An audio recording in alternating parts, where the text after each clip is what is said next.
নিজের চরকায় তেল দিতে দিতে কি তেল বেশি হয়ে গেছে? তাহলে আপনি বানিয়ে নিতে পারেন বাড়িতে তেল কই।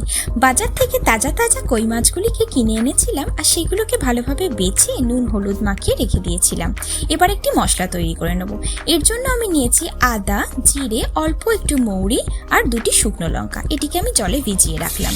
কড়াইয়ের মধ্যে সর্ষের তেল নিয়ে নিলাম। তারপরে আমি মাছগুলিকে সুন্দরভাবে ফ্রাই করে নেব।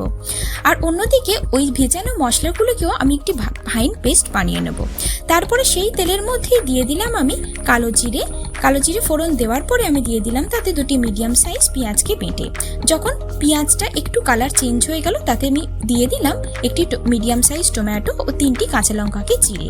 তারপর আমি এটিকে কন্টিনিউয়াসলি আমি কষাতে থাকবো বা ফ্রাই করতে থাকবো।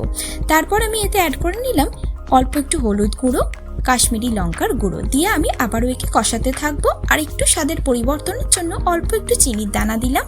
আর আমি এতে দিয়ে দিলাম ফাইন পেস্ট যেটা আমি আগের থেকে করে রেখেছিলাম। তারপরে একে আমি অল্প অল্প করে জল দিয়ে কষাতে থাকবো। পরিমাণ মতো নুনও দিয়ে দিলাম। যখন মশলার গা থেকে তেল ছেড়ে দেবে তখন আমি এতে অ্যাড করে নিলাম গরম জল। যখন তরকারিটা ফুটে যাবে তখন আমি এতে দিয়ে দিলাম আগের থেকে ফ্রাই করে রাখা কই মাছগুলি। তারপরে ভালোভাবে ফুটে গেলে হয়ে গেল আপনার তেল কই রেডি। গরম গরম ভাতের সাথে আপনি এই তেল কই পরিবেশন করুন অল্প একটু ধনেপাতা।